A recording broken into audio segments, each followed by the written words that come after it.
They've departed from Cusco, the capital city of the Inca Empire, which is still a thriving hub to this day. From the 1430s, for nearly 100 years, the Incas spread out from Cusco. They conquered the many existing ethnic groups that spanned from modern-day Colombia to central Chile, incorporating their beliefs and temples into a cohesive empire. But their most important sites are found in the Cusco region. Places like the ceremonial center of Ollantaytambo, the spectacular ruins of Sacsayhuaman, and Machu Picchu, the royal estate of an Inca emperor perched atop a sacred mountain with some of the most precise and astounding architecture found anywhere in the world. However, despite its relatively close proximity to Cusco, Lake Sabina-Cocha and its surrounding watershed have remained largely overlooked by archaeologists, with little known about its ties to the Inca, leaving us to wonder what secrets they might have hidden here.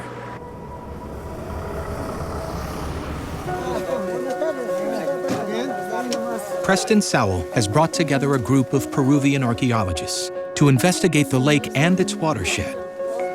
They're joined by professional mountain climbers and scuba divers to navigate the difficult terrain above and below the water.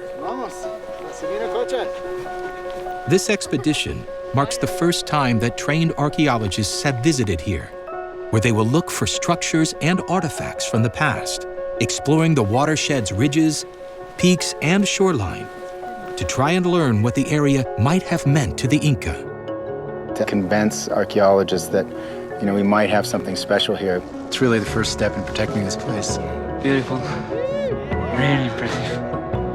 Arriving at the lake, Preston and the team could finally unlock the mysteries of this forgotten landscape. The Atacama Desert is the home of the highest archaeological site in the world, created by the Inca 500 years ago. Priests trekked on foot from their capital in Cusco over 1,600 kilometers to Mount Yuyayaco near the edge of their known world. They used their extensive road systems through some of the harshest conditions on the planet to climb this sacred peak and perform a special ceremony on the summit. Hundreds of years later, Johann Reinhard traveled to Yuyayaco to excavate on the summit.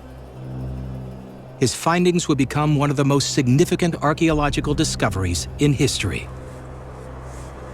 We knew it was an important site because there were ruins at the base and because there were ruins all the way to the top. You're not going to find that unless there have been some kind of offerings made there. The Incas' climbing was far ahead of its time. They were the first to use modern mountaineering strategies, establishing camps at key points along their routes and braving the thin air to build ceremonial sites on more than 100 mountains above 5,000 meters. The only society in history known to make offerings at that altitude. In fact, no other culture in the world had reached those vertiginous heights. And after the Inca, no one would reach the summit of Mount Yuyayaco until the 1950s. Preston is here to guide a team of microbial from the University of Colorado to their site halfway up the mountain. But he has a secondary motive: to follow in the footsteps of Johann Reinhard and increase his understanding of how the Inca lived and died in the mountains.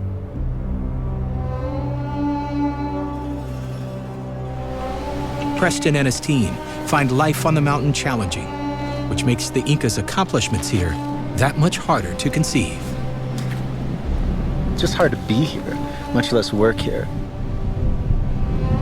At Mount Yuyayaco's altitude, towering over 6,000 meters, altitude sickness can cause fluid to leak from blood vessels into the brain, which can be totally debilitating and even deadly.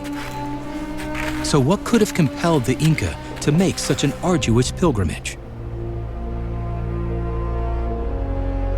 When they climbed this peak 500 years ago, they likely thought the effects of the altitude were symptoms of the mountain gods expressing their influence, and climbed through the pain to the very summit where they performed their sacred ceremony of human sacrifice. In 1999, Johann ascended the Inca's path to the summit and made an archaeological discovery like no other in history. A ceremonial platform, ritual offerings, and 3 perfectly preserved mummies, aged 6, 7, and 15. The Incas selected the children for their beauty from all corners of the empire, who accepted their sacrifice as a great honor to go and live forever with the gods. Human sacrifices were sometimes executed by strangulation, a blow to the head, or, as in this case, they were drugged and buried alive. You can see the hands, the arms, and you can't see the legs, but they're very well preserved. It was a powerful moment for me. You have this feeling like you've just snapped back in time. You could turn around and see an Inca priest, you know, it's that kind of feeling. Although this practice seems horrific today, human sacrifice was essential to the Inca, and Johann's discovery provided a major breakthrough in our understanding of their mountain worship, adaptation to altitude, and Inca genealogy. And even though Preston did not reach the summit, he still felt the profound effects of Mount Yuyayaco's thin air and gruesome history.